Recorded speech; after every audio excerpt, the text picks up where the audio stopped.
Tema ini satu rangkaian, juga dengan nanti malam. Semuanya ini saya coba buat dengan izin Allah Subhanahu wa Ta'ala, membuat ini seperti satu rangkaian, ya, satu komponen yang tidak bisa terpisahkan. Pada pagi ini insya Allah kita pindah ke step yang kedua. Kalau semalam kita membahas tentang step pertamanya, tujuan kita hidup supaya kita isi terus menyibukkan diri dengan apa yang Allah perintahkan, menikmati apa yang Allah halalkan, dan menjauhi apa yang Allah larang. Maka sekarang kita pindah ke step setelahnya. Ada prosesi pindah alam yang kita biasa sebut dengan kematian. Ini step kedua. Kita akan pindah nanti ke sebuah alam namanya alam barzah, awal alam akhirat, dan semua orang pasti melaluinya. Sehebat apapun kita menjaga kesehatan kita, sehingga udara asri, makanan dan minuman semuanya yang super sehat, semuanya juga tidak ada bahan kimianya. Kita juga olahraga setiap hari, kita pun selalu senang setiap hari. Tetap kalau ajalnya datang dia akan meninggal, karena mati sebuah pintu untuk menuju kepada kehidupan abadi. Dan selalu Allah ingatkan, walal akhiratu khairu wa abqa. Ingatlah, kehidupan akan menyusul nanti yang akan kalian datangi pasti lebih baik dan lebih kekal, ya. Dan ini konsep dasar seorang muslim. Dan juga kita tahu dalam rukun iman kita yang kelima, itu adalah iman kepada hari kiamat. Wajib kita imani, sebagaimana kita wajib imani rukun yang pertama, iman kepada Allah, wajib mengimani keberadaannya, lalu kemudian kita mengikuti kitab yang diturunkan Al-Quran sebagai syariat atau peraturan, wajib kita mengikuti utusannya Nabi Muhammad SAW dan mengimani semua nabi-nabi sebelumnya. Kemudian kita sibuk dengan itu dalam kehidupan kita sampai ajal datang. Nah, ini poin yang harus diperhatikan. Kemudian kita akan melalui prosesi pindah kepada kematian. Kita wajib iman kepada malaikat-malaikat, kita wajib iman kepada kitab-kitab, pada rasul-rasul, dan juga wajib iman kepada hari kiamat dan takdir baik dan takdir buruk. Nah, iman kepada hari kiamat ini punya satu paket. Paketnya adalah prosesi kematian, dan saya yakin kita semua pernah lihat itu. Bagaimana seseorang tadinya hidup, kemudian dia tergeletak, lalu menghembuskan nafasnya, meninggal dunia. Kalau dia bisa begitu, kita pun satu waktu pasti begitu. Tidak mungkin tidak. Maka ini harus difahami satu paket. Kemudian kita pindah ke alam barzah, ya, secinta apapun bentuk cinta itu seseorang kepada kita, misalnya orang tua pada anak, anak pada orang tua, sahabat pada sahabatnya, ya, siapa saja. Maka pada saat kita masuk ke liang lahat di alam barzah, mereka akan meninggalkan kita. Tidak ada lagi seorang istri yang cinta sama suaminya duduk setelah suaminya dikuburkan menginap bersama di kuburan. Tidak ada lagi suami juga menginap karena cinta pada istrinya. Tidak ada lagi orang tua yang cinta benar sama anaknya, walaupun seorang ibu yang terkenal sangat cinta dengan anak, dia akan duduk dan menginap di kuburan bersama anaknya. Pasti mereka pulang. Dan inilah tahap alam barzah, di mana kita akan sendirian di sana. Dan Nabi SAW sudah ingatkan, kalau anak Adam meninggal dunia, maka akan ikut ke kuburan 3. Keluarganya, hartanya, dan amalnya, serta akan pulang 2. Keluarganya akan pulang. Istri kita bisa pulang lalu menikah lagi dengan laki-laki lain, itu bukan mustahil. Kemudian juga suami juga sama, dia juga bisa menikah lagi. Anak-anak juga kembali kepada aktivitasnya, teman-teman juga kembali kepada, semuanya akan tinggalkan kita.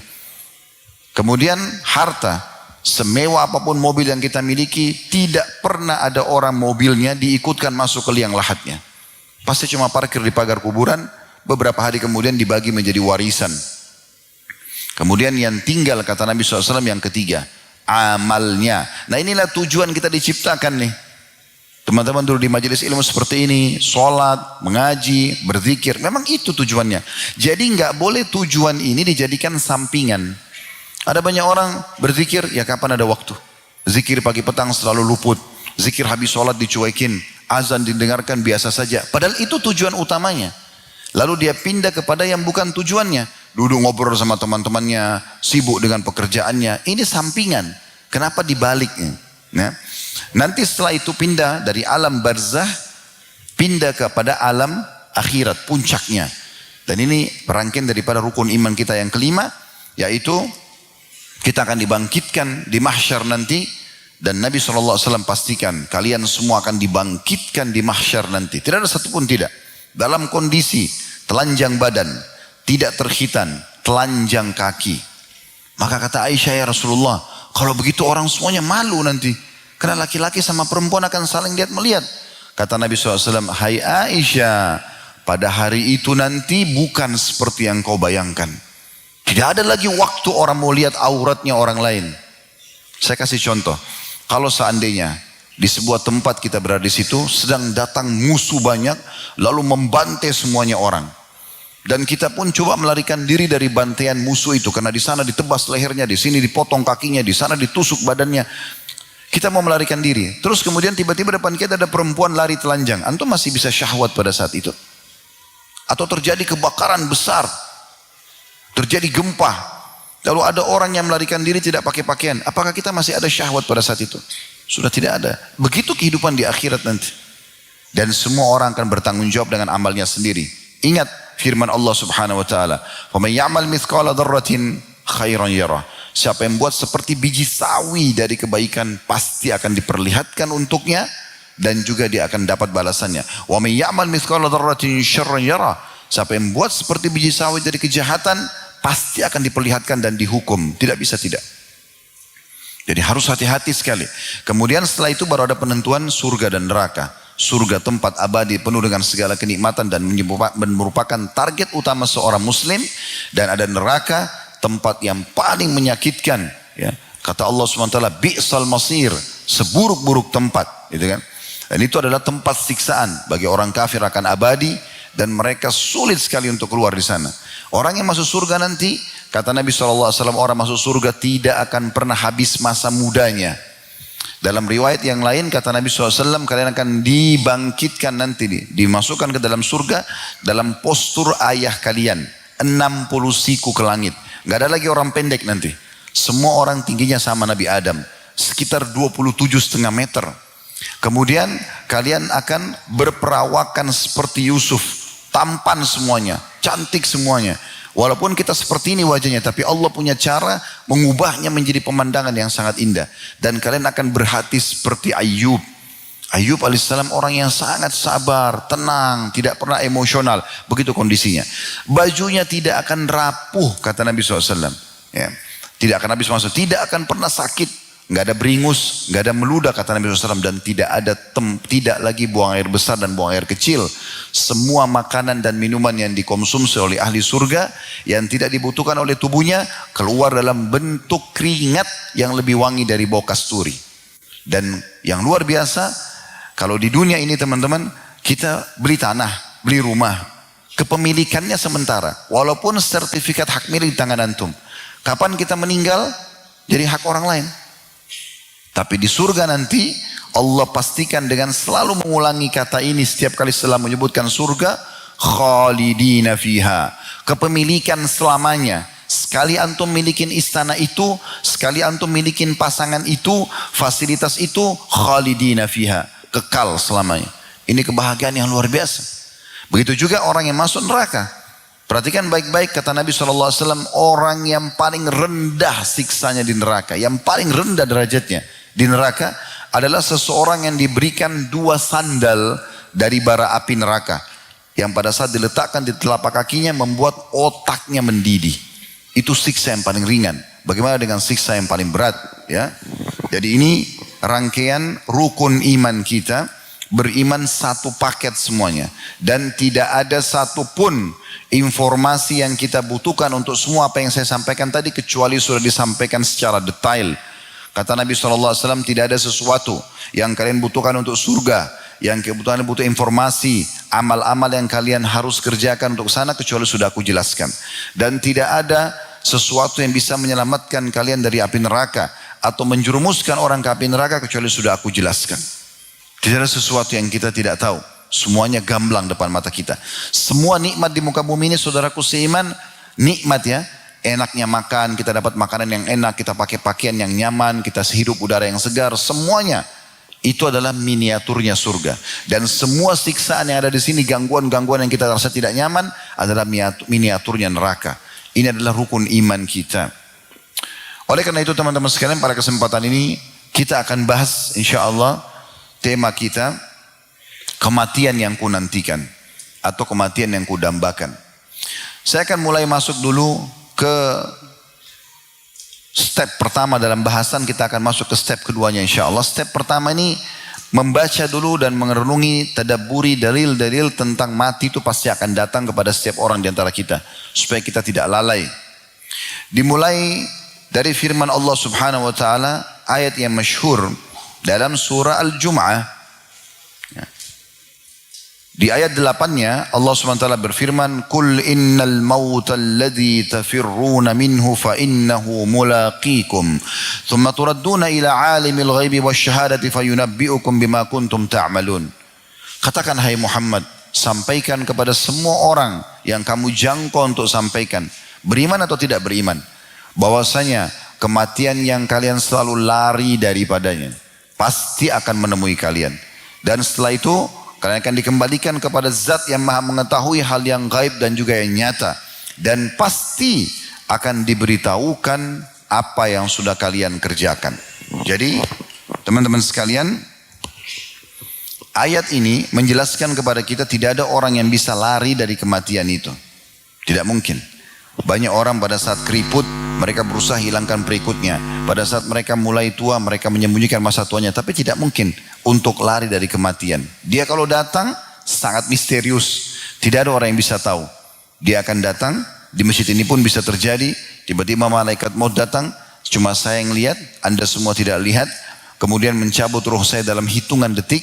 Orang hanya mengenang, oh Khalid Basalamah pernah isi pengajian. Selesai. Berapa hari saya dikenang? Sehari 2 hari. Seminggu 2 minggu, kecuali kalau ada ilmu yang bermanfaat yang terus diamalkan, iya. Atau ada anak soleh yang saya tinggalkan mendoakan saya, iya. Atau ada sedekah jariah yang saya sedekahkan sehingga bisa berjalan terus manfaatnya, kayak bangun masjid, rumah anak yatim, wakaf tanah dan segala macam, iya. Tapi dikenang sudah nggak ada lagi. Orang hanya mengatakan, oh itu bajunya dia dulu, oh itu sepatunya dia, oh itu handphonenya, oh itu rumahnya. Setelah itu sehari, 2 hari, seminggu, habis semuanya. Tidak lagi yang dikenang. Orang hanya dikenang kebaikan-kebaikannya saja. Selebihnya yang selama ini orang jor-joran, ya saling berantem, rebut tanah, ya memperebutkan materi dunia, itu akan ditinggalkan semua. Lalu untuk apa dihabiskan waktu untuk itu semua? Toh Hasan Basri sudah mengatakan, aku selalu senang dan tenang karena aku tahu rezekiku tidak akan pernah diambil oleh orang lain. Tidak mungkin pindah ke tangan orang lain. Kalau sudah rezeki antum, akan sampai kepada antum. Pernah ada seorang pengusaha, setelah kami tabligh akbar di Masjid Al-Irsyad di Surabaya waktu itu, dia datang dan dia mengatakan kepada saya, Ustaz, bagaimana saya memahami tentang keadilan Allah? Saya pengusaha muda dan saya memiliki beberapa teman. Teman-teman saya ini semuanya ibadahnya di bawah saya. Dia bilang gitu. Saya tahu sendiri, mereka sholatnya masih kadang-kadang, mereka juga masih ada pelanggaran. Saya coba lebih istiqomah dari mereka. Tapi di saat kami masuk untuk memperebutkan tanda kutip satu proyek, mereka dapat, saya tidak dapat. Bagaimana saya memahami supaya hati saya tenang? Maka jawaban saya sederhana, belum rezeki anda. Kalau belum rezeki kita, tidak akan sampai kepada kita. Kalau rezeki kita subhanallah akan sampai ke kita. Sering kali kadang bahkan kita duduk kita nggak minta, tapi tiba-tiba ada yang kasih makanan. Rezeki kita harus sampai. Pakaian dikasih, apa saja. Ya. Kemudian teman-teman sekalian, ayat yang kedua menyampaikan kepada kita bahwasanya kita pasti akan meninggal semuanya. Yaitu surah Al-Imran, surah nomor 3 ayat 185.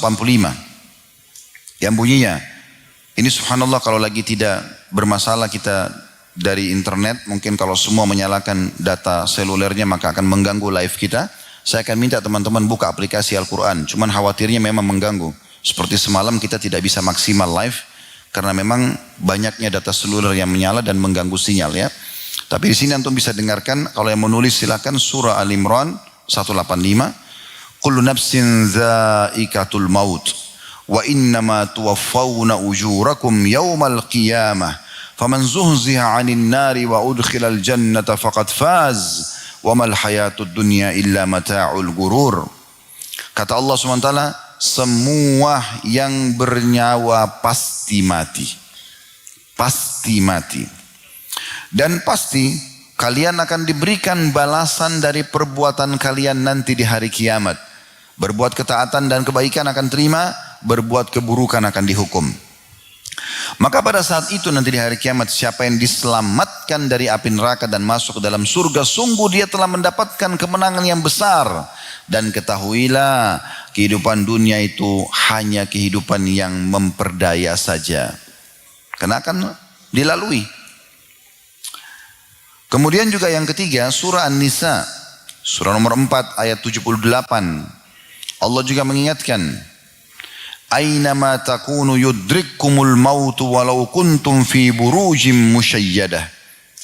Yang artinya, kalian dimanapun berada, sembunyi dimanapun, tetap kematian akan datang kepada kalian walaupun kalian berada di sebuah building, bangunan yang kokoh.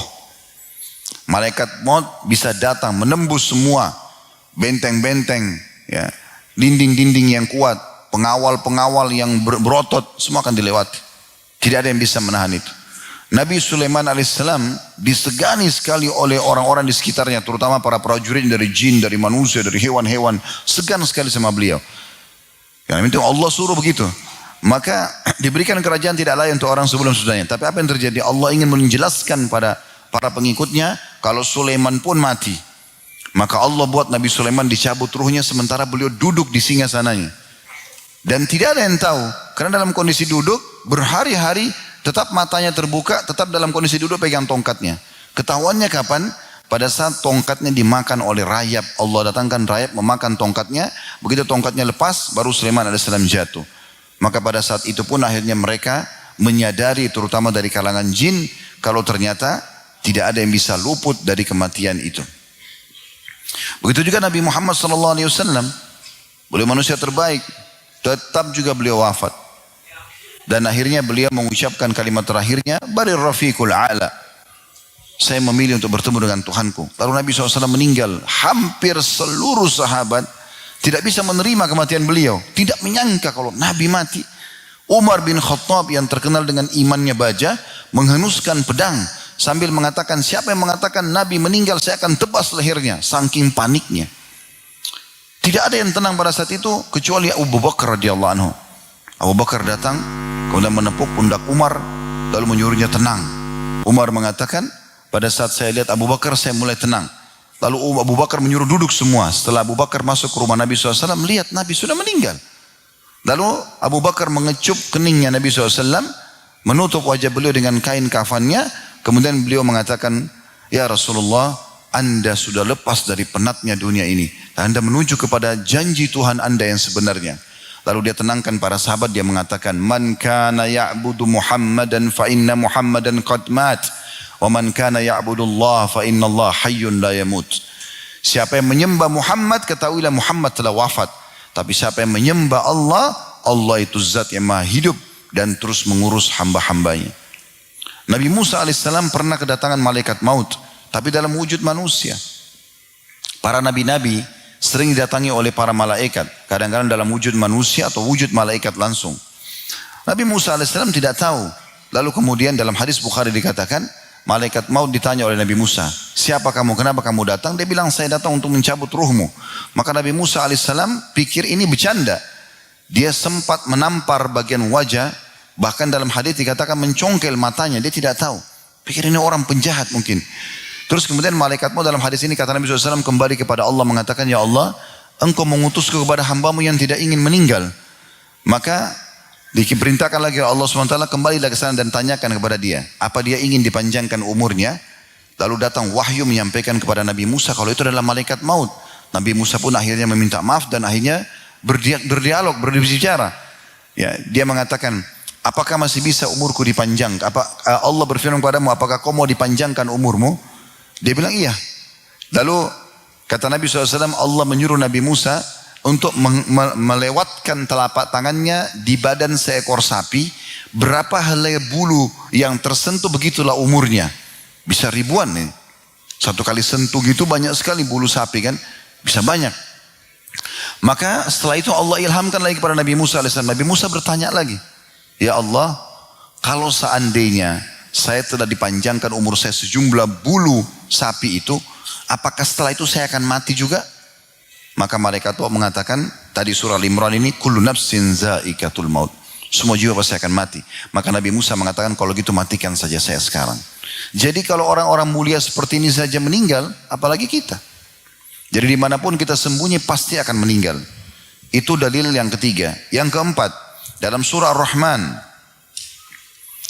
surah nomor 55 ayat 26 sampai 27. Kullu man 'alaiha fan.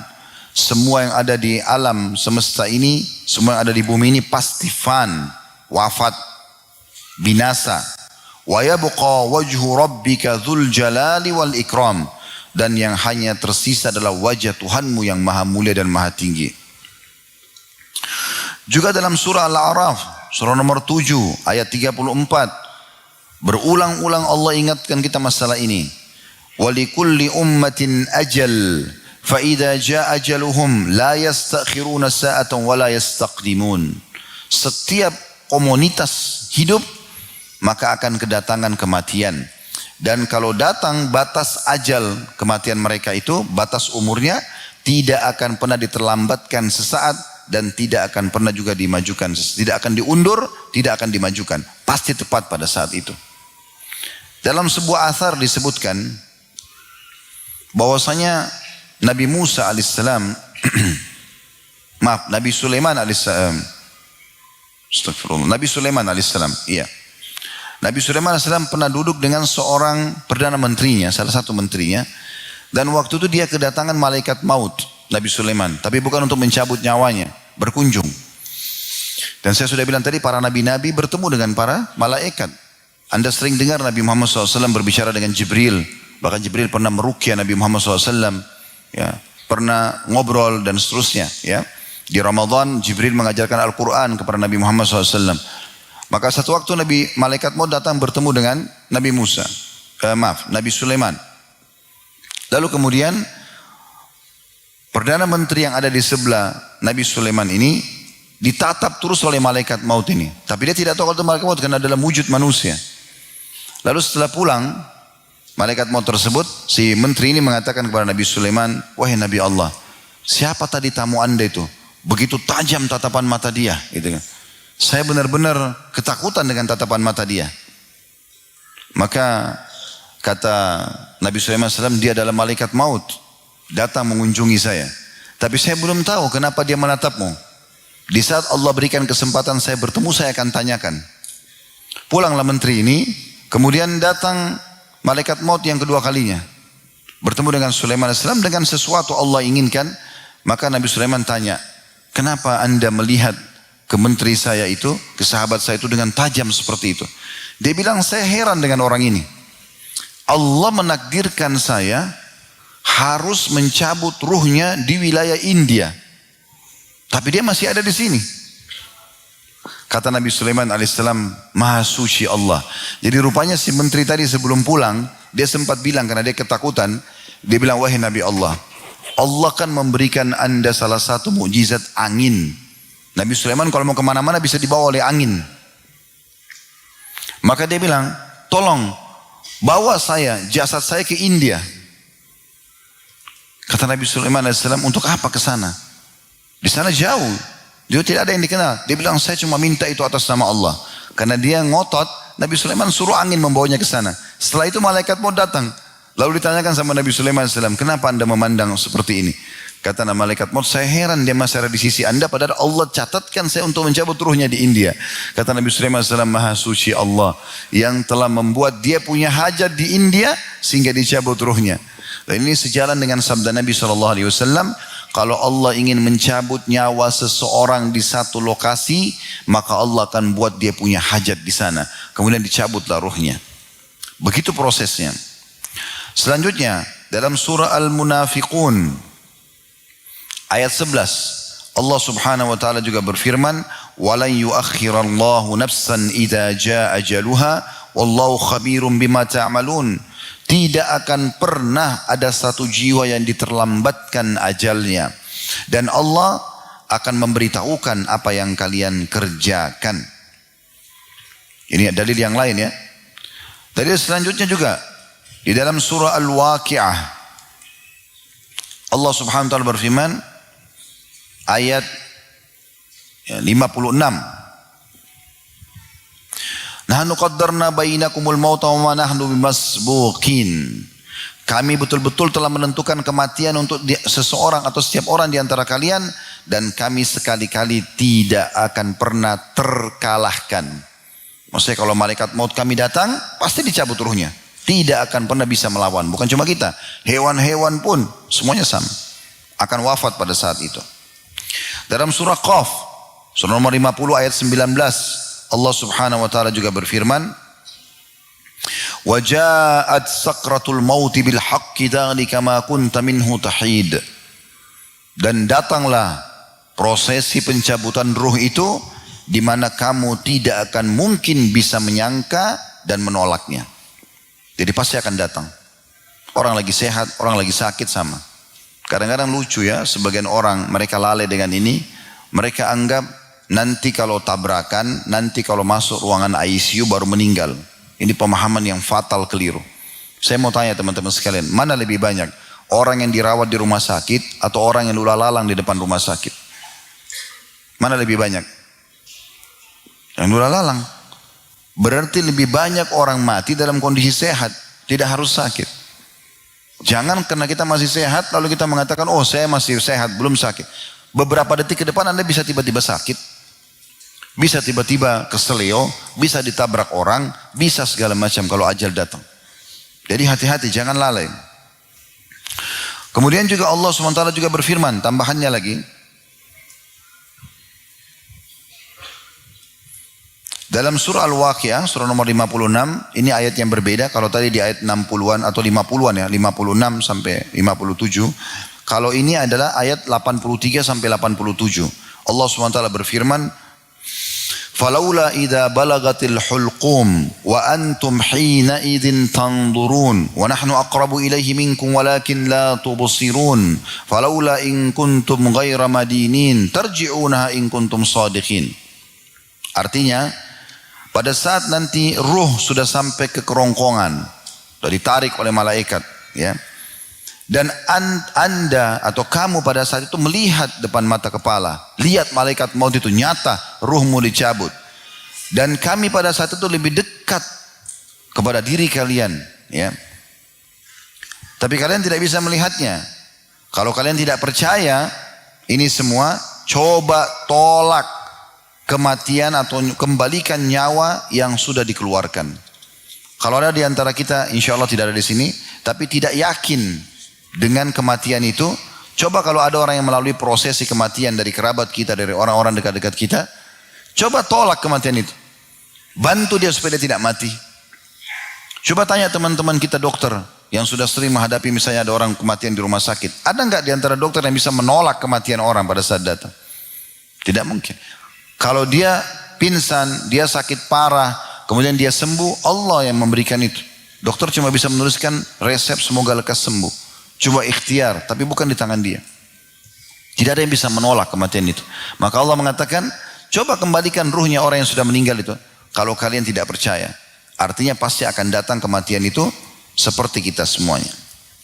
Kemudian juga Allah Subhanahu wa taala menggambarkan para nabi-nabi bahwasanya mereka pun mati.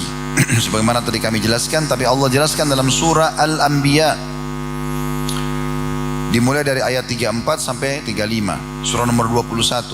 Wa ma ja'alna li basyarin min qablikal khuld afa in mitta fahumul khalidun. Hai Muhammad, kami tidak pernah jadikan satu orang pun sebelum kamu kekal. Apakah kalau kau mati maka mereka bisa dikekalkan? Kullu nafsin dha'iqatul maut. Pastikan semua yang bernyawa pasti akan mati. Wa nabluukum bisyarri wal khairi fitnatan wa ilaina turja'un. Kami uji kalian dengan kebaikan dan kejahatan. Kalau kalian ikuti, kerjakan kebenaran, kebaikan, kalian dapat pahala. Kalian kerjakan keburukan, kalian akan dihukum. Dan kalian pasti akan dikembalikan kepada kami. Ini adalah dalil teman-teman dari Al-Quran. Dan kalau kita mau korek, banyak sekali ayat Al-Quran tentang masalah ini. Tapi ini sebagiannya. Allah berfirman kepada saya dan teman-teman sekalian di pagi ini, mengingatkan kepada kita, karena Allah lah yang menghidupkan kita dan memberikan kita kesempatan untuk saya menyampaikan, Anda juga mendengarkan, untuk mengingat kembali tentang adanya kematian itu. Kita dengarkan dari hadis Nabi SAW. Ibnu Umar meriwayatkan bahwasanya beliau mengatakan, kuntu ma'a Rasulillah SAW. Satu hari saya pernah bersama dengan Rasulullah SAW. Faja'ahu rajulun minal ansar fasallama ala Nabi SAW. Maka tiba-tiba datanglah seseorang laki-laki dari Ansar dan mengucapkan salam kepada Nabi SAW. Thumma qal, lalu orang itu berkata, ayyul mu'minina afdal. Ya Rasulullah, orang mukmin yang paling afdal itu siapa? Yang paling banyak pahalanya. Qala ahsanuhum khuluqa. Nabi SAW mengatakan yang paling baik akhlaknya, yang paling santun, yang paling dermawan, yang paling sopan, yang paling pemaaf. Itu yang paling banyak pahalanya. Qal, maka orang ini bertanya lagi, fa ayyul mu'minina akyas. Kalau begitu siapa orang mukmin yang paling cerdas? Kita bisa nilai orang ini cerdas tidak dari sini. Maka kata Nabi SAW, qala aktsaruhum lil mauti dzikra wa ahsanuhum lima ba'dahu isti'dada ulaikal akyas. Orang mukmin yang paling cerdas adalah orang yang paling banyak mengingat kematian di antara mereka dan selalu memperindah dan memperbanyak persiapan untuk menghadapi kematian itu. Mereka lah orang-orang yang cerdas. Hadis ini diriwayatkan oleh Ibnu Majah dan dihasankan oleh Syekh Albani. Jadi kalau ada teman-teman Anda, kerabat Anda selalu yang dia fikirkan masalah kematian, dia khawatir kalau dia mati nanti dihisab sama Allah, dia sibuk dengan amal soleh, ini orang yang paling cerdas. Jangan dianggap ini orang bodoh. Oh, ini orang terlalu alim, masih muda, terlalu berlebihan, segala macam. Tujuan hidupnya memang untuk itu. Dan dia ingin menyelamatkan dirinya. Ya. Seorang salaf dulu ibadah semalam suntuk dengan sholat malam. Selalu tiap hari ibadah. Lalu ada seorang temannya yang mengatakan, sebenarnya surga bisa didapatkan dengan lebih mudah daripada apa yang kau kerjakan. Kenapa kau begitu memaksakan diri? Dia bilang, siapa yang jamin buat saya? Saya berbuat begini supaya saya selamat di akhirat. Apa kau bisa menjamin buat saya kalau saya nanti akan selamat dengan sedikit amal? Maka temannya terdiam. Dan begitu mereka memikirkannya.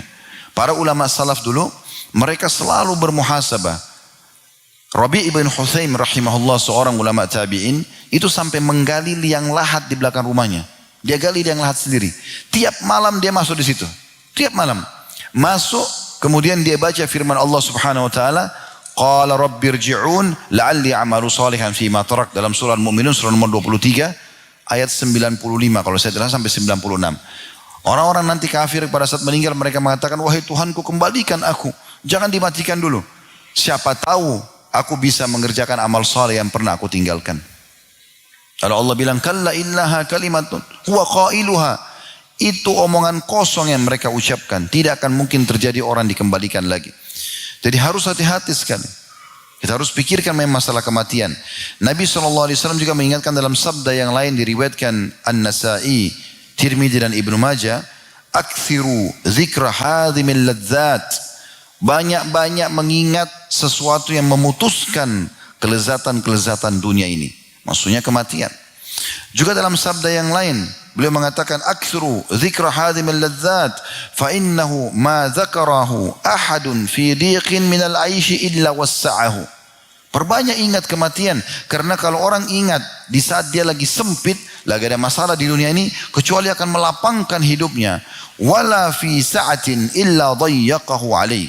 Dan tidak ada orang yang mengingat pada saat dia lagi melimpah nikmat kecuali dia akan berhati-hati. Diriwayatkan oleh Ibnu Hibban dan disahihkan oleh mereka. Kemudian Ad-Daqqaq berkata, man aktsara dzikral mauti ukrima bi thalath.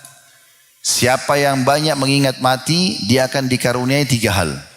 Sekarang kita pindah ke perkataan salaf. Kalau tadi ayat Al-Quran sudah, hadis sudah, sekarang kita pindah ke perkataan salaf. Bagaimana mereka memahami masalah ini? Dia mengatakan, man aktsara dzikral mauti ukrima bi thalath. Siapa yang banyak mengingat mati pasti dikaruniai 3 hal. Yang pertama, ta'jilut taubah. Pasti dia akan segera bertaubat. Orang kalau tahu dirinya mau mati dan dia sadar, maka dia segera bertobat dari dosa-dosanya. Yang kedua, wa qana'atul qalb, dan juga kepuasan hati. Semua yang dia miliki udah dia puas dengan itu. Dan yang ketiga, wa nasyatul ibadah, dia pasti akan sangat semangat dalam ibadah karena dia tahu dia akan mati. Wa man nusiyal maut, dan siapa yang terlupakan kematian darinya, ujila bithalas, maka dia pun akan merasakan atau mendapatkan 3 hal. Disegerakan padanya 3 hal. Taswifut taubah, menunda-nunda taubat. Tidak mau taubat, selalu dalam kemaksiatan, selalu dalam kelalaian. Yang kedua, talqur ridha bil kafaf, tidak pernah mau menerima pemberian Allah, selalu berkeluh kesah dengan jabatannya, dengan rezeki yang diberikan, istrinya, suaminya, selalu kurang. Itu karena tidak tahu kalau dia mau mati, tidak sadar. Dan yang ketiga, wattakasul fil ibadah, maka dia akan sangat malas dalam beribadah. Jadi kalau teman-teman bilang, Ustaz bagaimana caranya supaya saya rajin sholat malam, bagaimana caranya supaya saya rajin selalu mau ibadah kepada Allah dan saya tinggalkan maksiat, sederhana, ingat kematian. Dan Nabi SAW mengajarkan kepada kita salah satunya untuk ingat kematian, yang paling kuat pengaruhnya ziarah kubur. Kata Nabi SAW, kuntu nahaitukum an ziarat kubur fazruha fa inna tudzakkirul akhirah. Dulu di Mekah, di fase Mekah saya larang kalian ziarah kubur. Karena di Mekah dulu masih sedikit kuburan umat Islam, banyak kuburan orang non muslim. Tapi sekarang setelah beliau hijrah ke Madinah ada kuburan muslimin, ziarahilah. Karena dia akan mengingatkan kematian. Nabi Muhammad SAW sering mengulang-ulangi ziarah kubur, berulang-ulang. Hampir dalam satu pekan berulang kali menziarahi ziarah kuburan Baqi, mengucapkan salam kepada mereka, mendoakan mereka, kemudian beliau mengingat masalah kematian. Dan sering kali kalau beliau lewat bersama dengan para sahabat di kuburan, pasti beliau ingatkan apa yang beliau bisa ingatkan. Banyak riwayat, diantaranya pernah beliau lewat di satu kuburan bersama para sahabat, terdengar suara ribut sekali. Allah buat mereka dengarkan suara itu. Maka kata Nabi SAW, suara itu adalah suara siksaan kaum Yahudi yang ada di kuburan. Kemudian juga beliau pernah melewati 2 buah kuburan. Beliau tanya, kuburannya siapa ini? Sudah tua sekali. Mereka mengatakan, kuburan orang dari masa lalu ya Rasulullah. Kata Nabi SAW, sungguhnya 2 penghuni kuburan ini sedang disiksa. Yang satu karena tidak cebok pada saat kencing, yang satu suka menyebarkan adu domba. Nabi SAW sampaikan informasi yang sedang terjadi. Beliau juga pernah menyampaikan, pada saat jasadnya Abu Jahal, ya, Umayyah bin Khalaf, Syaibah, Walid, dan tokoh-tokoh Quraisy yang lain di Badar, dikumpulkan di satu sumur, Nabi SAW bilang, wahai fulan, dipanggil satu-satu namanya, 70 orang. Disebutkan semua nama-namanya. Lalu Nabi SAW mengatakan, dan sahabat dengar, apakah kalian sudah mendapatkan apa yang Allah ancamkan kepada kalian? Sungguh aku telah mendapatkan apa yang Tuhanku janjikan kepadaku. Maksudnya dengan beriman dan beramal saleh aku diberikan kemenangan. Aku nikmat dalam beribadah. Di dunia aku dapatin, di akhirat aku dapat. Lalu kata Umar, ya Rasulullah, mereka sudah mati. Jadi jenazah, bangkai. Bagaimana mereka bisa dengar Anda? Kata Nabi SAW, wahai Umar, ini mujizat untuk Nabi saja. Kata Nabi SAW, demi zat yang jiwaku dalam genggamannya, maksud demi Allah, sungguh mereka lebih mendengar suaraku daripada kau dengar suaraku. Tapi mereka tidak bisa menjawab lagi. Begitu kondisinya, Nabi selalu gambarkan, ini loh ada kehidupannya mereka ini. Teman-teman sudah tahu belum, kalau kita sholat jenazah, 4 kali takbir, ya, takbir pertama baca Al-Fatihah tanpa iftitah dan tanpa surah, takbir kedua baca salawat kepada Nabi SAW yang kita baca di salat di tahiyat, kemudian takbir ketiga mendoakan dia, takbir keempat kita salam. Takbir ketiga di antara 2 kita adalah Allahumma rzuqhu daran khairan min darihi. Ya Allah karuniahi dia, mayit ini, rumah lebih baik daripada rumahnya, supaya kuburannya jadi taman dari taman surga. Wa ahlan khairan min ahlihi, keluarga lebih baik daripada keluarganya, karena akan ditemani oleh amal solehnya nanti. Wajaran khairan min jaran, tetangga lebih baik daripada tetangganya. Jadi ini ada kehidupan di sana, alam barzakh. Kita disunnahkan untuk mengucapkan salam setiap kali ke kuburan. Ada 3 buah riwayat diangkat oleh Imam Nawawi rahimahullah. Yang pertama, Assalamualaikum dara qaumin mu'minin. Semoga keselamatan selalu tercurahkan untuk kalian wahai penghuni negeri orang-orang beriman. Wa atakum ma tu'adun. Kepada kalian apa yang telah datang kepada kalian, apa yang telah dijanjikan kepada kalian, maksudnya kematian dan kehidupan alam barzah. Gadan muajjalun, sampai waktu yang sudah Allah tentukan. Wa inna insyaallah bikum lahikun, dan kami pasti akan menyusul kalian. Dalam riwayat yang lain, tentu di sini riwayatnya yang pertama ini ada tambahan. Lalu Nabi SAW mengatakan, yakfirullahu au ghafarallahu li ahli al-Baqi' al-Gharqad. Semoga Allah memaafkan penghuni Baqi' Gharqad. Jadi kita bisa doakan ampunan untuk para ahli kubur. Riwayat yang kedua, Assalamualaikum ahlad diyari minal muslimina wal mu'minin. Semoga keselamatan tercurahkan untuk kalian. Kita sedang bicara dengan orang-orang yang di kuburan, tapi kita tidak bisa dengar respon mereka. Tapi kita disunnahkan begini. Keselamatan semoga curah untuk kalian wahai penghuni negeri orang-orang muslim dan orang-orang mukmin. Wa inna insyaallah bikum lalahiqun, dan kami akan menyusul kalian. Ini doa yang selalu setiap lewat kuburan sunnah baca ini. Nabi SAW tekankan supaya kita ingat, saat ada kehidupan kita pun akan nyusul. As'alullah lana walakumul afiyah. Saya minta untuk diri saya dan untuk kalian keselamatan. Riwayat yang ketiga, Assalamualaikum ahlal kubur. Semoga keselamatan untuk kalian wahai penghuni kuburan. Ya. Kemudian yakfirullahu lana walakum. Semoga Allah maafkan kami dan juga kalian. Antum salafuna wa nahnu bil asar. Kalian mendahului kami dan kami akan menyusul kalian. Jadi ini berarti menandakan ada kehidupan di sana. Ya. Dalam satu firman Allah SWT mengatakan, tidakkah mereka perhatikan bagaimana kami jadikan bumi itu tempat untuk orang hidup dan orang mati. Kita lagi jalan naik mobil atau jalan kaki, di sebelah kita kuburan. Kita hidup, ini mati. Allah jadikan sebagai tanda-tanda kebesarannya. Supaya sadar, ini semua akan kita lalui. Jadi ziarah kubur itu besar sekali manfaatnya. Beliau juga pernah melewati kuburan bersama beberapa sahabatnya, lalu beliau berhenti sejenak. Beliau mengatakan, ketahuilah bahwasanya penghuni kuburan ini sekarang, lebih dia cintai 2 rakaat sunnah yang kalian kerjakan daripada dunia dan seluruh isi. Maksudnya kalau dia diberikan kesempatan hidup, dia tidak akan lagi mau mengejar dunia. Tapi yang dia kerjakan, yang dia lakukan adalah dia akan mengerjakan sholat 2 rakaat baru dia mati lagi. Saking butuhnya dengan amal saleh itu. Kemudian Ali radhiyallahu anhu teman-teman mengingatkan kepada kita. Ya. Beliau mengatakan irtahalatid dunya mudbirah. Sadarilah dunia ini sudah akan meninggalkan kita. Miliaran manusia sebelum kita hidup teman-teman sekalian. Dunia ini sudah sangat tua. Akan meninggalkan kita juga. Dia juga akan hancur. Wartahalatil akhiratu mukbilah. Dan ketahuilah akhirat sudah makin mendekat. Setiap hari kita buka mata kita seperti ini, kita makin dekat dengan liang lahat kita. Setiap orang di antara kita teman-teman sedang menuju ke liang lahatnya. Tinggal siapa yang jatuh duluan. Itu pasti.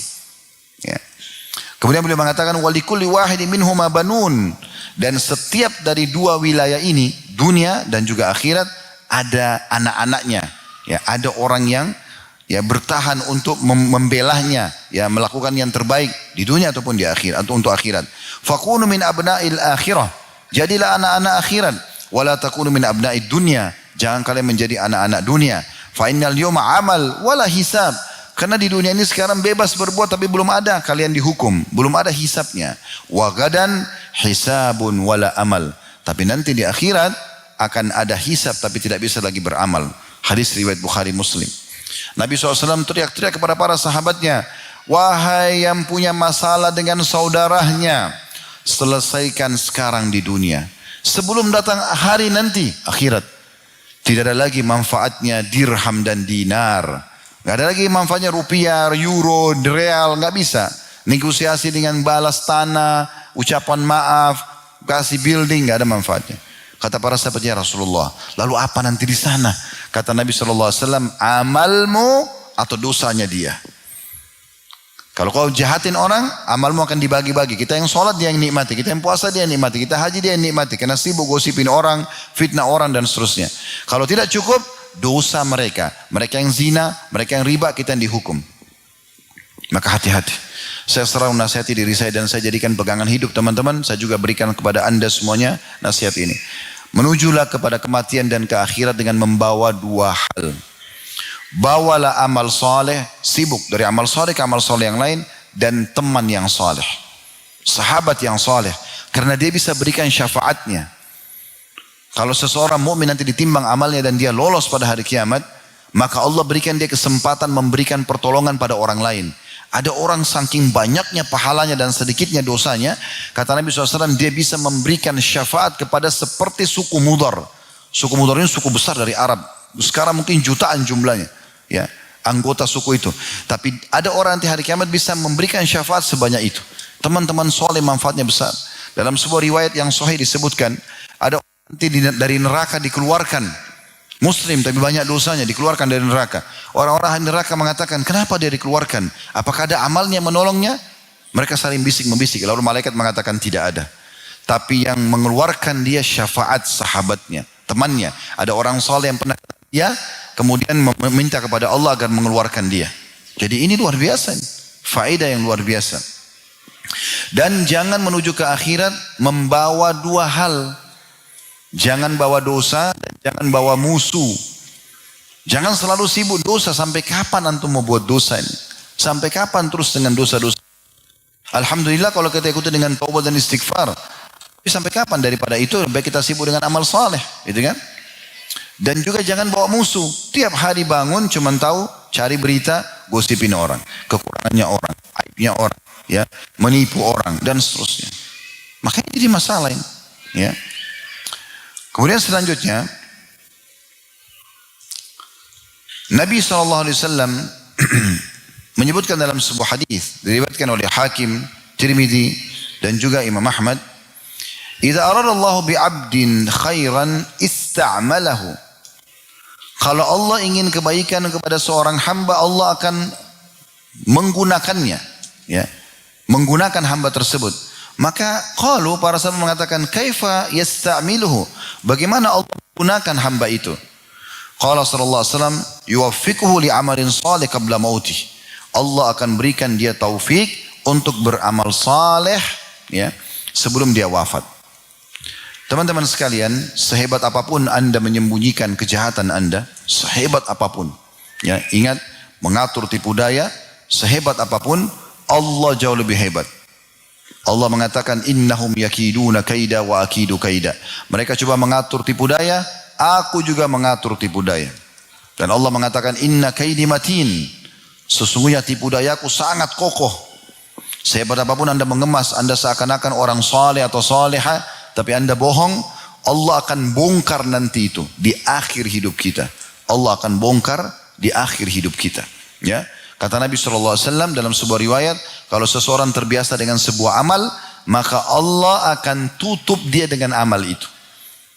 Pasti dia biasa mabuk tapi dia sembunyi. Nanti di akhir hidupnya Allah akan buka. Allah akan bongkar itu, dia sambil mabuk sambil meninggal, pada saat meninggal. Begitu.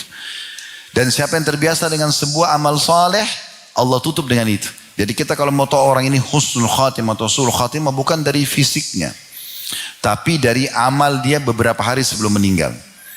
Apa yang dia terbiasa dengan itu, maka dia akan ditutup dengan itu, teman-teman sekalian. Baik, kita akan masuk ke lebih dalam lagi bahasan kita step kedua, dan kita tutup dengan ini insya-Allah. Bagaimana kita mendapatkan mati yang baik? Dan apa sih contoh-contoh mati yang baik itu?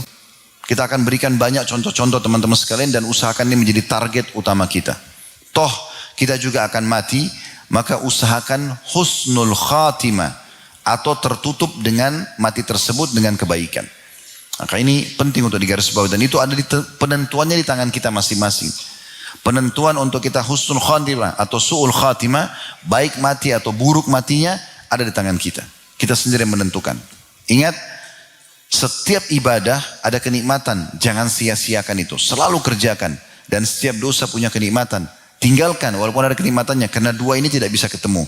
Kalau kita pertemukan antara nikmat ibadah dengan maksiat, tidak bisa ketemu, tidak akan nikmat kedua-duanya. 1 menit saya jelaskan ini. Kalau saya ibaratkan dengan dua timbangan, ini amal soleh, ini dosa. Kalau antum masih sholat iya, tapi masih berbohong, atau masih berbuat riba, atau apa saja, maka berimbang antara amal soleh kita dengan dosa kita. Tidak ada kenikmatannya ibadah ini. Terganggu ya. Sholat tidak bisa khusyuk, baca Quran juga tidak tenang, karena masih ada pintu dosanya. Kapan nikmat ibadah itu terasakan? Kalau kita tutup ini, kerannya tutup pintu dosa. Kita masing-masing tahu dosa apa yang kita kerjakan. Coba berhenti dari situ.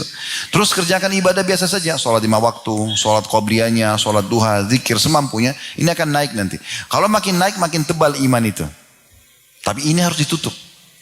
Kalau ini dibiarkan terbuka, apalagi ininya sedikit rendah, ini lebih tinggi, maka tambah lebih tidak khusyuk lagi dalam ibadah. Tambah malas ibadah. Apalagi kalau dia tinggalkan ibadah sama sekali, ini justru yang dia kunci. Maka hatinya bisa jadi keras. Allah menggambarkan bisa lebih keras daripada batu. Terjadi gempa bumi, dia lagi jalan satu kendaraan sama temannya ditabrak-tabrakan, mati depan mata dia, pecah kepalanya, tidak tersentuh juga. Padahal sebenarnya Allah sedang selamatkan dia untuk jadi pelajaran, tapi dia tidak ambil pelajaran, itu karena hatinya keras. Orang kalau sudah nikmati ibadah, nikmat maksiatnya hilang. Kalau antum misalnya, saya mau komitmen mulai sekarang azan ke masjid, sholat. Kejar, baca keutamaannya sholat itu. Saya sudah sampaikan semalam, teman-teman sekalian saya sudah berbagi, kalau ingin rajin ibadah, baca keutamaannya ibadah itu. Karena semua ibadah pasti punya keutamaan. Fadilah dalam bahasa agamanya. Dan kalau ingin meninggalkan dosa, baca ancamannya. Sampai ulama tulis buku-buku dijudulkan dengan At-Targhib. Ya maksudnya sesuatu yang motivasi untuk beribadah. Dan At-Tarhib. Ancaman bagi pelaku dosa. Dan kita cari tahu ini. Nah kita sibuk dengan ibadah-ibadah tersebut dengan cara membaca keutamaannya dan tinggalkan dosa dengan meninggalkan ancaman-ancamannya. Nah teman-teman sekalian, kalau kita sedang ingin rajin ibadah, kerjakan tadi. Dan kalau kita mencintai misalnya sholat tadi, contoh sholat, kita sudah baca keutamanya, kita ingin jaga. Dan kita sudah nikmati itu, maka kenikmatan dosanya bisa hilang itu. Apa itu meninggalkan sholat? Sampai satu waktu pun kalau kita sempat lali dari sholat, kita menyesal. Kenapa? Karena sudah ada kenikmatannya. Sebaliknya, kalau orang nikmati dosanya, meninggalkan sholat, maka dia akan heran melihat orang yang sholat terus. Kok itu orang sholat gak capek apa sholat terus? Gitu. Orang yang tutup aurat dan dia nikmati, misalnya seorang akhwat kita tutup auratnya, dia nikmati itu. Maka satu waktu dia tutup terus auratnya, satu waktu di rumahnya ada laki-laki nyelonong masuk, tiba-tiba masuk, bukan mahramnya, terlihatlah lehernya, terlihatlah tubuhnya, pasti dia merasa risih. Dia gak enak, karena dia tahu ini dosa. Dia gak mau, padahal bukan dia melakukannya. Karena dia sudah nikmati jilbab itu. Dan dia akan heran orang yang tidak tutup aurat. Kenapa ya sayang orang itu tidak tutup aurat. Allah akan hukum nanti. Begitu kalau kita nikmati ibadah. Nah orang kalau nikmati dosanya, buka auratnya, maka dia akan menikmati. Dan nikmat ibadahnya hilang. Dia akan merasa, lihat kok aneh orang ini. Kok tutup aurat. Kok dia sampai pakai cadar. Gak panas ya. Begitu, jadi tidak bisa ketemu ini. Nah orang kalau buka dua-duanya, maka akan hilang keduanya kenikmatannya. Ada orang pakai kopiah, pakai baju koko. Sudah mulai ikut pengajian. Tapi dia juga pacaran misalnya. Apa yang terjadi? Dia merasa risih. Mau gandengan tangan gak enak. Mau ini gak enak. Karena dia tahu dia juga pakai pakaian muslim. Jadi dia berada di antara keduanya. Tidak bisa ini. Ya. Tidak bisa ketemu. Tapi kalau orang tidak peduli dengan keimanannya. Maka mungkin dia nikmati saja.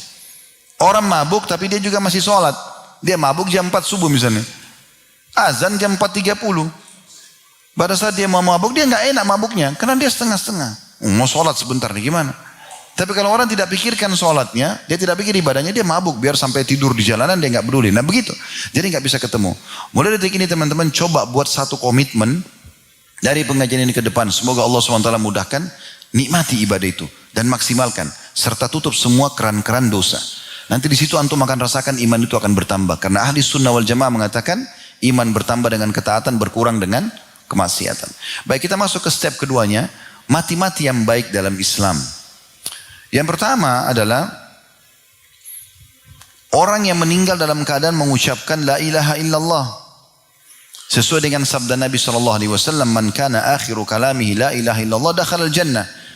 Hadis yang diriwayatkan oleh Abu Dawud di nomor 3116 dan ini disahihkan oleh Syekh Albani. Kata Nabi SAW, barang siapa yang akhir perkataannya kalimat la ilaha illallah pasti masuk surga. Baik, mungkin anda ada yang mengatakan, kalau begitu gampang. Udah nanti pada saat mau mati bilang la ilaha illallah. Pertanyaan sederhana, sempat gak antum ucapin? Apa jaminannya kita bisa ucapin? Dan ulama hadis merincikan masalah ini. Mereka mengatakan, orang yang Allah tutup dengan kalimat la ilaha illallah di lisan di akhir hidupnya, orang yang memang mengamalkan dan mengimani kalimat itu selama hidup. Gak bisa ahli maksiat ucap itu, gak bisa. Lidahnya tertahan. Gak mungkin. Jadi kalau selama hidup kita selalu ucapkan zikir ini, kita fahami maknanya, artinya la ma'budu bihaqqin illallah, tidak ada Tuhan yang berhak disembah kecuali Allah, kita betul-betul mentauhidkan tidak ada kesyirikan, nah baru Allah tutup dengan itu. Kalau enggak bisa. Ya, jadi ini bukan main-main ini, bukan mainan untuk bisa dipermainkan gitu. Yang kedua adalah seseorang yang selalu berharap agar mati syahid. Agar mati syahid, ya. Dan ini sebuah hal yang baik sekali. Karena kata Nabi SAW dalam sebuah hadis yang sahih, man talaba syahadata bisidq, ballagahu Allah manazil syuhada wa in mata ala firashi. Siapa yang betul-betul tulus berharap mati syahid, mati yang terbaik, ya, dalam Islam, maka Allah akan berikan dia kedudukan orang yang mati syahid walaupun mati di atas ranjangnya.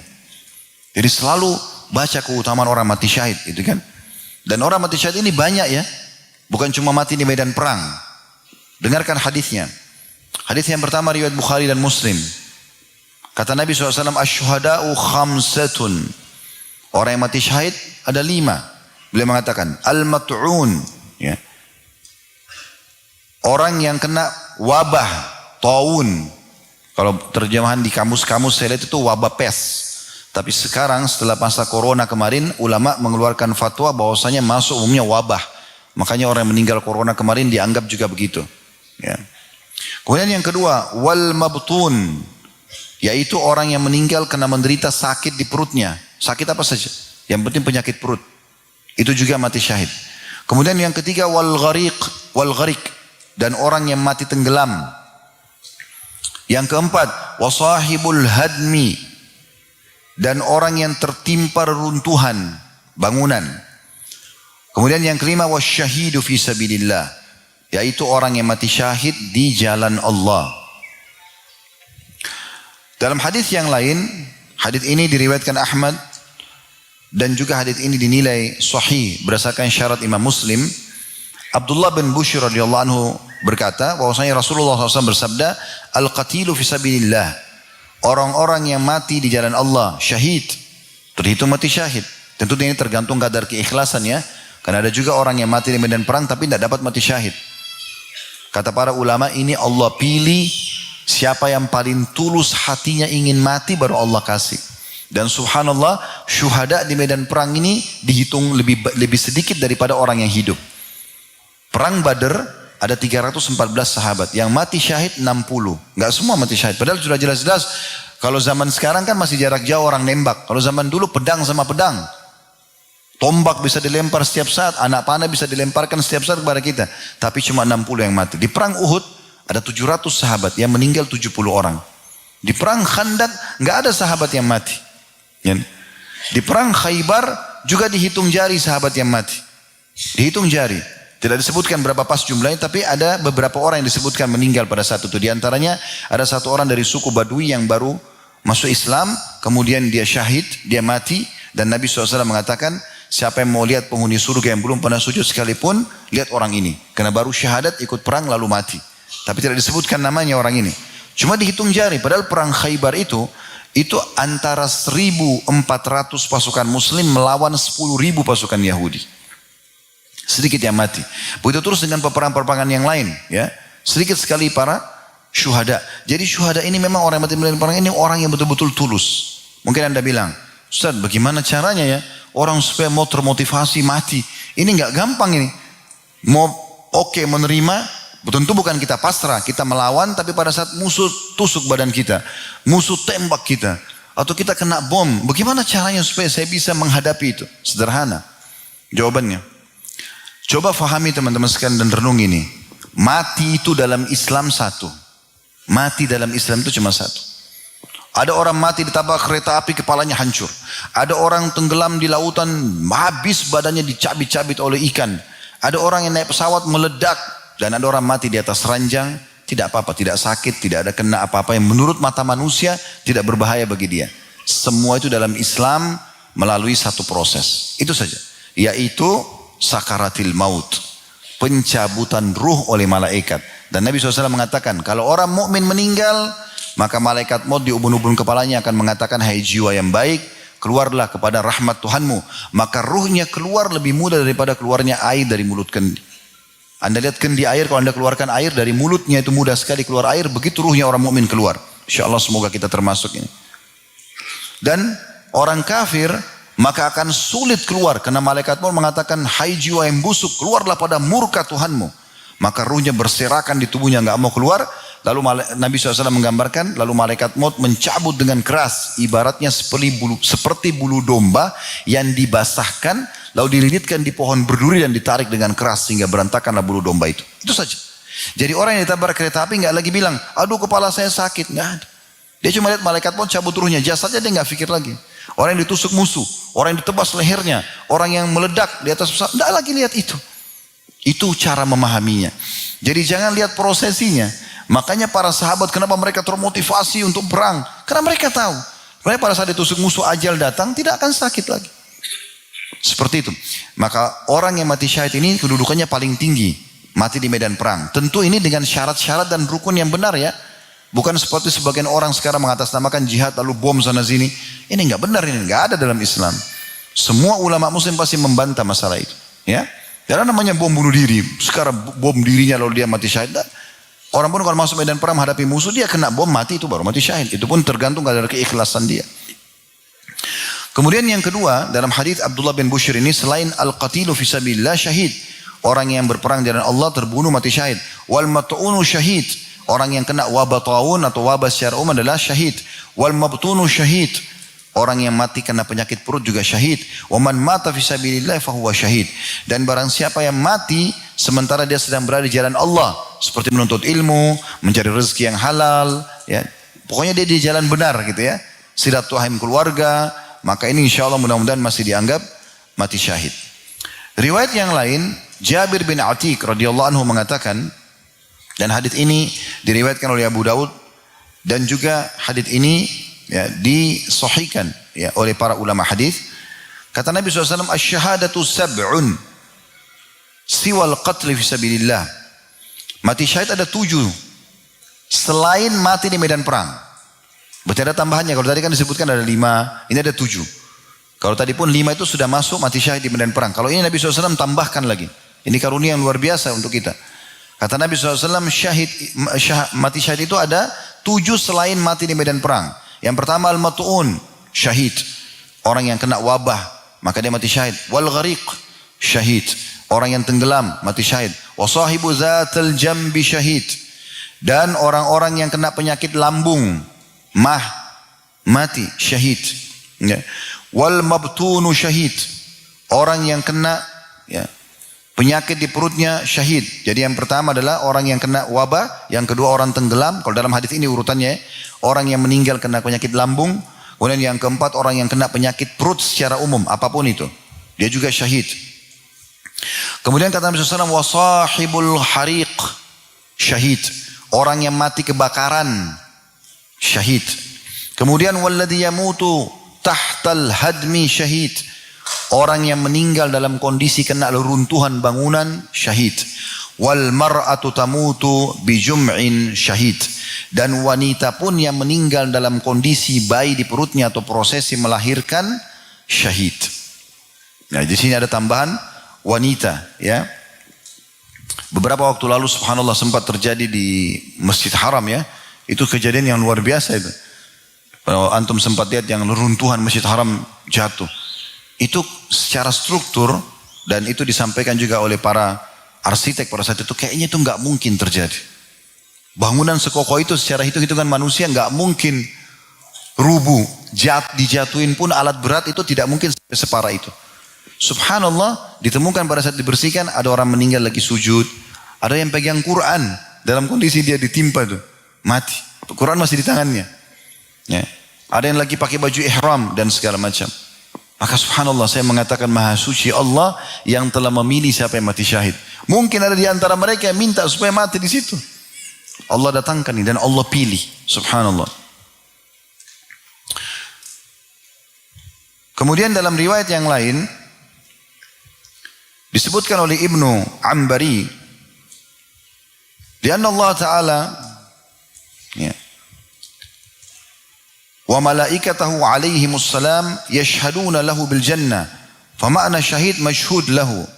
Bisa juga makna syahid tidak harus mati di jalan Allah, tapi siapapun yang Allah Ta'ala dan para malaikatnya menyaksikan orang tersebut dengan surga, dapat jaminan surga, maka makna syahid masuk di dalamnya.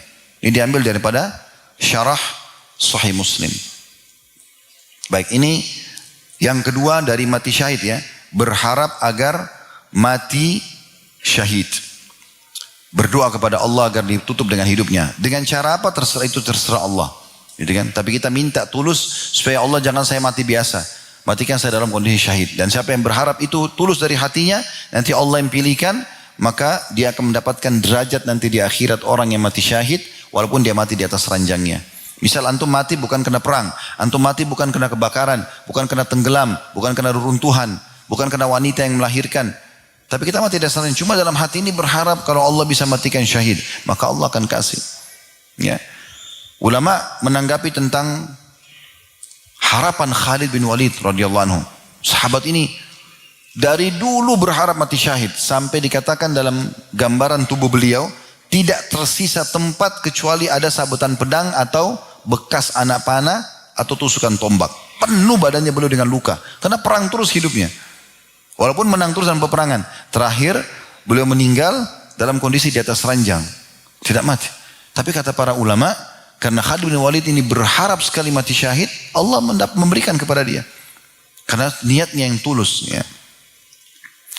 Dan bagi wanita yang meninggal dalam kondisi ya, dia melahirkan ya, atau masih dalam nifas, pendapat sebagian ulama, itu juga dihitung syahid. Dari hadis Ubadah bin Samit radhiyallahu anhu bahwasanya Nabi SAW mengatakan wal mar'atu yaqtuluha waladaha jam'a'u syahada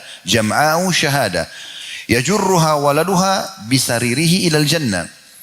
Dan wanita yang terbunuh karena anaknya, misalnya dia melahirkan, tergolong syahid, dan anak itu akan menariknya dengan tali pusarnya nanti ke surga. Hadis ini ya, disahihkan atau disebutkan oleh Syekh Albani dan beliau sahihkan dalam kitabnya Ahkamul Janaiz. Ya.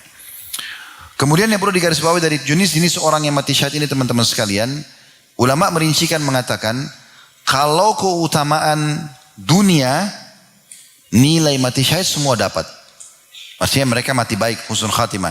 Tapi keutamaan akhirat maka enggak didapatkan kecuali orang yang mati di medan perang. Seperti misalnya orang yang pada saat meninggal, ya, pada saat meninggal itu teman-teman sekalian, orang-orang yang mati syahid itu kalau meninggal, kalau di medan perang ya, tidak dimandikan lagi, enggak dikafani. Makanya para syuhada di Badar, di Uhud, Nabi SAW langsung suruh kuburkan dengan baju mereka. Tapi orang yang mati tenggelam, orang kalau ditemukan jenazahnya, perempuan yang mati melahirkan tadi, ya, orang yang mati karena penyakit lambung, penyakit perut, semua ini tetap dimandikan seperti umumnya orang. Jadi beda dengan orang yang mati di medan perang. Ya. Kemudian juga orang di akhirat nanti, orang yang mati syahid itu mereka akan memberikan 70 syafaat keluarganya. Nah ini untuk orang mati syahid di medan perang. Kalau orang yang mati syahid yang lain bisa memberikan tapi tidak sebanyak ini. Tidak seperti orang mati syahid di medan perang. Kemudian juga orang yang mati syahid nanti kata Nabi SAW begitu dia dibangkitkan maka akan keluar dari tempat yang berdarah dari tubuhnya itu bau yang lebih wangi dari bau kasturi. Nah itu semua akan didapatkan khusus untuk orang-orang yang mati di medan perang. Jadi berbeda secara penilaian nanti tapi mereka husnul khatimah semua. Kemudian ada juga mati di malam Jumat atau di hari Jumat. Ini disebutkan dalam hadis. Ini mati yang ketiga, mati baik yang ketiga. Ya, disebutkan dalam hadis riwayat Ahmad dan juga Tirmidzi dan ini disebutkan juga dengan beberapa perawi hadis. Ya, dari hadis Abdullah bin Amr radhiyallahu anhu bahwasanya Nabi SAW bersabda, "Ma min muslimin yamutu yaumul jum'ati aw lailatal jum'ati illa waqahu Allahu fitnatal qabr." Tidak ada seorang muslim yang meninggal pada hari Jumat atau malam Jumat melainkan Allah akan menjaganya dari fitnah atau siksa kubur. Berarti dia husnul khatimah di situ. Ya, ini yang ketiga. Yang keempat, orang yang mati dalam membela haknya dia.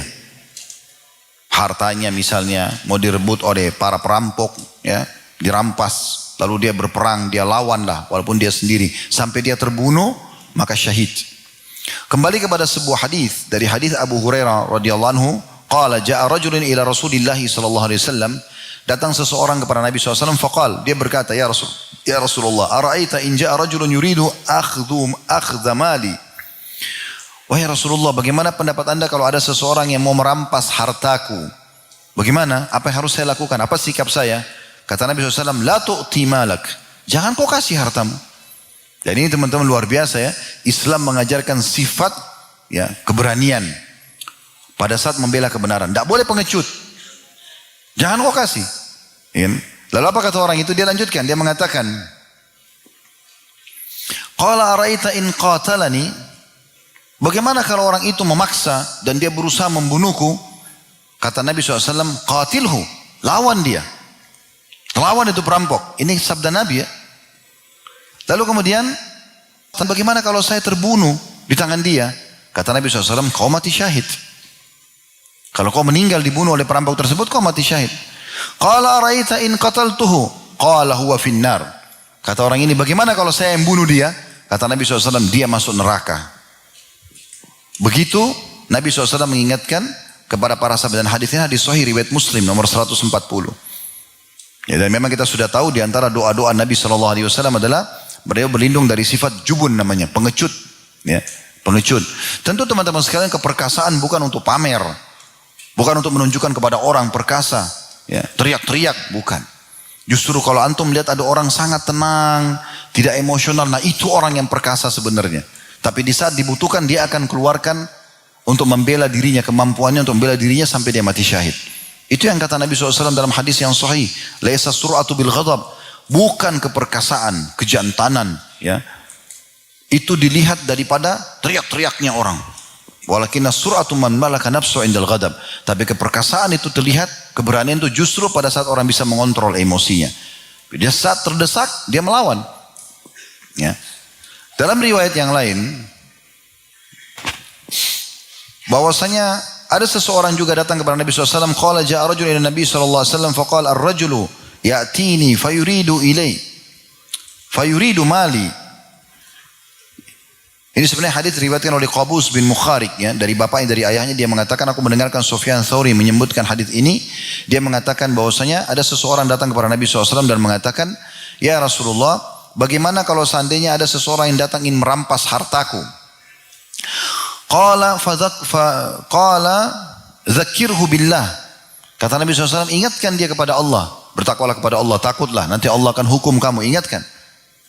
Qala fa in lam yadhkur. Kalau seandainya dia tidak mau ingat ya Rasulullah. Atau fa in lam yadzakkar atau yadzakkar. Ya. Kalau dia tidak ingat, dia tidak mau tahu itu. Ya. Maka kata Nabi SAW, qala fasta'in alaihi min man haulak. Minta tolong pada orang di sekitarmu supaya membantu. Minal muslimin, dari kaum muslimin. Qala fa in lam yakun hauli ahadu minal muslimin. Bagaimana kalau di sekitar saya tidak ada satupun umat Islam? Qala fasta'in alaihi bis sultan. Kalau begitu, minta tolong pada pemerintah setempat. Qala fa inna sultan anni. Kalau seandainya pemerintah jauh dariku, tidak bisa aku minta tolong. Qala qatil duna malika hatta takuna min syuhada'il akhirah au tamna'a malak. Kalau begitu, berperang, bela hartamu sampai kau termasuk syuhada akhirat nanti. Atau kau akan mendapatkan hartamu. Kemudian dalam hadis yang lain juga dari Sa'id bin Zaid radhiyallahu anhu bahwasanya Nabi SAW bersabda, qala man qutila duna mali fahuwa syahid. Siapa yang berperang membela hartanya maka kemudian terbunuh dia mati syahid. Waman qutila duna ahlihi au duna damihi au duna dinihi fahuwa syahid. Dan barang siapapun yang terbunuh karena membela ya, keluarganya, istri sama anaknya misalnya mau dijahati oleh orang, kemudian juga ya dia membela darahnya yang tertumpah supaya jangan dia dibunuh, atau membela agamanya, maka semua itu terhitung syahid. Hadis ini hadis sahih riwayat Abu Dawud dan juga An-Nasa'i. Kemudian juga termasuk dalam masalah ini adalah meninggal dalam keadaan ribat. Ya. Ini yang keberapa nih? Yang keempat kalau salah ya, bagian tadi. Orang yang meninggal dalam keadaan ribat. Apa tuh ribat teman-teman? Mengikat diri di perbatasan peperangan antara muslimin sama orang non-muslim. Ya terutama kalau wilayah-wilayah yang sedang dijajah oleh musuh ya. Kayak kita dulu di Indonesia waktu masih dijajah oleh Belanda, dijajah oleh Jepang, itu luar biasa masa niat ribatnya itu. Ya. Nah seperti teman-teman kita sekarang di Palestina dijajah oleh Yahudi, nah itu masa-masa ribat gitu. Saya bertemu dengan beberapa teman-teman dari Palestina, saya tanya, ada yang dari Saudi datang, ada yang dari beberapa negara. Dia bilang saya pernah tinggal di Saudi, saya pernah tinggal di sini dan situ. Terus saya tanya, kenapa kembali ke sini? Kan di sini tidak aman, dijajah oleh dia. Dia bilang saya mau ribat, maksudnya saya mau coba mengikat diri di sini. Karena ribat itu kata Nabi SAW dalam hadis ya, dari hadis Salman Al-Farisi radhiyallahu anhu, supaya tahu kenapa keutamanya mereka kejar. Ribatu yaumin fi sabilillah, ribatu yaumin walailah. Ya, ribatu yaumin walailah khairum min siyami syahrin wa qiyami. Ribat, berjaga-jaga di perbatasan antara muslim sama orang non-muslim atau di wilayah yang sedang dijajah, sehari semalam itu lebih baik daripada berpuasa sebulan dan juga sholat malam selama sebulan. Wa in mata jara alaihi amaluhu alladhi kana ya'maluhu. Dan kalau dia meninggal, maka Allah akan terus gulirkan pahala amal-amal semua yang pernah dia kerjakan. Wa ujri alaihi rizquhu wa umina al-fattan. Dan pasti akan mengalir juga, akan diberikan rezekinya dan juga akan terjaga dari fitnah. Hadis ini diriwayatkan Muslim. Di sini dimasukkan adalah orang termasuk mati yang baik adalah pada saat dia mati ribat, ya. Karena kalau kita meninggal dalam kondisi ribat, berjaga-jaga di perbatasan muslimin sama orang non muslim yang sedang bercekcok, ya, sedang perang, kita berjaga-jaga walaupun tidak kita berperang, lalu kita meninggal dalam kondisi berjaga-jaga itu, semua amal soleh yang pernah kita kerjakan, misalnya puasa, sholat, tetap berjalan walaupun kita sudah meninggal. Dihitung kita kerjakan, padahal kita sudah meninggal. Selanjutnya, meninggal secara umum, kalau berbuat amal soleh, apa saja. Dan ini yang paling ringan tentunya. Ini termasuk husnul khatimah. Amal soleh apapun yang dikerjakan, tapi kalau sementara prosesi kita kerjakan meninggal, lagi sedekah, lagi baca Quran, lagi zikir, lagi sujud sholat sunnah, pokoknya apa saja.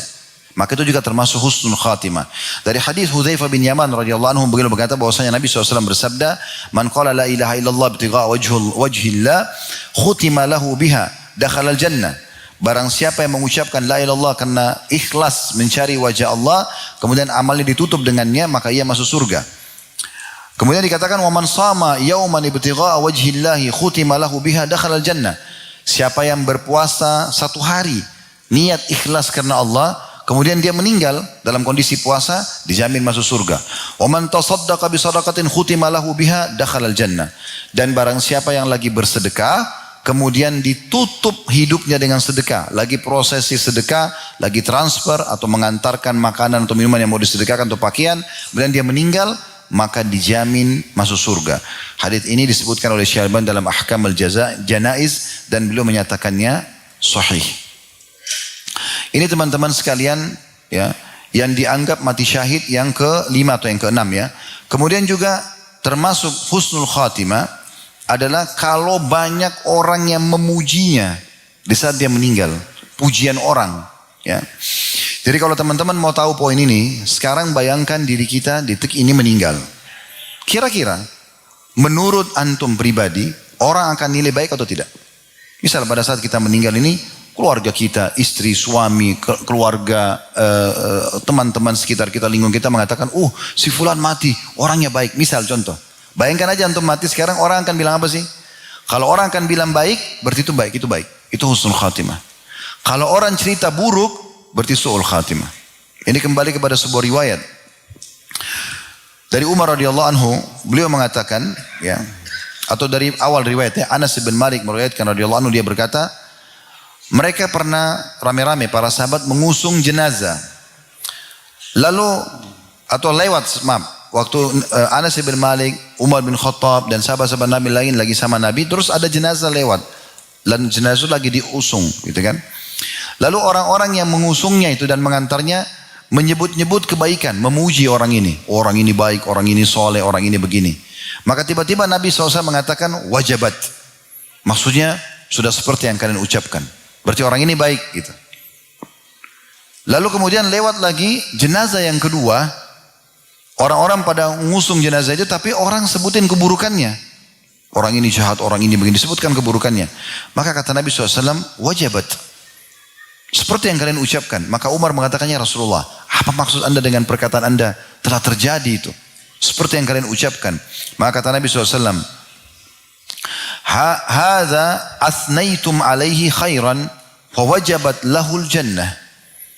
Jenazah yang pertama tadi, kalian muslimin puji-puji kebaikannya, maka Allah wajibkan baginya surga. Allah berikan dia surga dengan itu. Wa hadza asnaitum alaihi syarran wa wajabat lahul jannah, fawajabat lahun nar. Golongan kedua kalian sebutkan keburukannya. Ini pezina, ini pemabuk, ini segala macam, maka wajib bagi dia masuk neraka. Antum syuhadaullahi fil ard.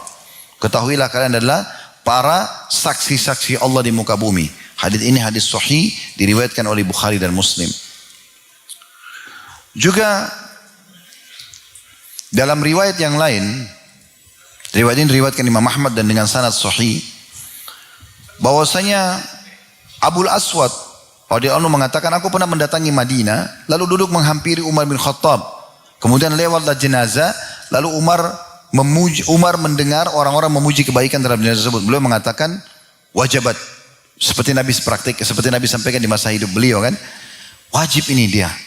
Kemudian lewat jenazah yang lain ternyata ada juga orang yang menyebut-jebut ya kebaikan. Umar mengatakan wajabat. Orang ini pasti akan dapat apa yang dipuji itu. Lewat yang ketiga, orang-orang nyebut keburukannya. Umar juga mengatakan wajabat. Dapat orang ini apa yang disebutkan itu. Maka kata Abul Aswad, aku bertanya, apa yang anda maksudkan itu wajabat wahai Amir Mu'minin? Maksudnya sudah pasti itu terjadi. Umar mengatakan, aku mengatakan seperti yang dikatakan Nabi SAW. Ayyuma muslimin syahida lahu arba'un bi khairin adkhalahu Allahul jannah. Tidak ada seorang muslim pun yang dipuji kebaikan oleh 4 orang saja. 4 orang ini semua bilang ini orang baik, kecuali pasti dia masuk surga. Lalu aku berkata, maksudnya Umar berkata kepada Nabi SAW, ya Rasulullah, bagaimana kalau 3? Ya, maka Nabi SAW mengatakan sama. Lalu ada yang mengatakan, ya Rasulullah, bagaimana kalau cuma 2 orang yang puji dia? Kata Nabi SAW, 2 orang juga. Kemudian kami tidak bertanya tentang 1 orang. Kata Umar. Di sini Imam Nawawi rahimahullah menjelaskan dulu, supaya jelas ya. Harus gamblang kita belajar ini. Jadi makna 4 orang, atau 3 orang, atau 2 orang saja yang memuji dia. Kata Imam Nawawi, yang dimaksud adalah pujian orang-orang ya, yang sudah meninggal dunia. Tapi pujian ini dari ahlul fadl dan kalangan orang-orang soleh yang punya kedudukan. Jadi bukan semua orang. Ini sekarang ini salah fahami kan. Jadi bukan sembarangan orang misalnya mengatakan, oh ini orang baik, tidak. Harus orang-orang ini memang orang-orang soleh, terkenal dekat dengan Allah. Kalau mereka yang muji, maka berarti terjadi. Walaupun cuma 2 orang. Saya ada seorang ulama mengatakan, oh si fulan meninggal, itu orang baik tuh. Nah ini masuk dalam masalah ini. Bukan pujian sembarangan orang. Nah ini Imam Nawawi memberikan batasannya. Nah ini teman-teman sekalian, gambaran kita tentang masalah mati-mati yang baik. Tentu ada juga bahasan tentang su'ul khatimah, tapi saya tidak bahas itu. Karena kita tidak ingin su'ul khatimah dan tidak perlu. Ya, teman-teman kalau ingin mendapatkan apa yang Allah janjikan, cukup sibukkan diri dengan amal soleh. Habiskan energi dan waktu, harta untuk itu. Tidak usah sibukkan diri meninggalkan dosa, nggak usah. Dosa itu akan kita tinggalkan kalau kita sibuk dengan amal soleh. Husnul khatimah akan didapatkan dan jauh dari su'ul khatimah kalau kita fokus dengan husnul khatimah. Oleh karena itu kita tidak perlu mengetahui oh su'ul khatimah apa. Ya sudah, orang meninggal dalam maksiat itu su'ul khatimah. Tapi kita tidak perlu bahas. Gak perlu juga contoh-contohnya Fir'aun, Haman dan segala macam. Karena itu tidak kita perlukan. Yang kita perlukan bagaimana kita termotivasi untuk menjadi orang yang meninggal husnul khatimah. Dan semoga Allah SWT kabulkan. Tentu kita termasuk semua yang hadir di sini insyaAllah tertutup dengan husnul khatimah. Allahumma amin. Alhamdulillah. Kurang lebih 2 jam kita mengisi. Semoga Allah SWT menjadikan ini sebagai tambahan amal saleh buat kita. Dan juga Allah jadikan ini sebagai ilmu yang bermanfaat. Dan juga semoga Allah Subhanahu Wa Taala menyatukan kita semua di surga firdausnya tanpa hisab. Disatukan dalam majlis ilmu yang mulia ini. Dan kalau ada benar pasti dari Allah. Pada salah dari saya mohon dimaafkan. Sebelum kafaratul majlis saya mengajak lagi teman-teman untuk bertemu di pertemuan kita yang ketiga insyaAllah yang terakhir nanti malam. Semoga Allah berkait dan mudahkan dengan judul Sebelum Menyesal. Dan insyaAllah ini akan ada kaitannya dengan bahasan kita dari tadi malam, pagi ini dengan yang nanti malam insyaAllah. Subhanakallahumma bihamdika asyhadu an la ilaha illa anta astaghfiruka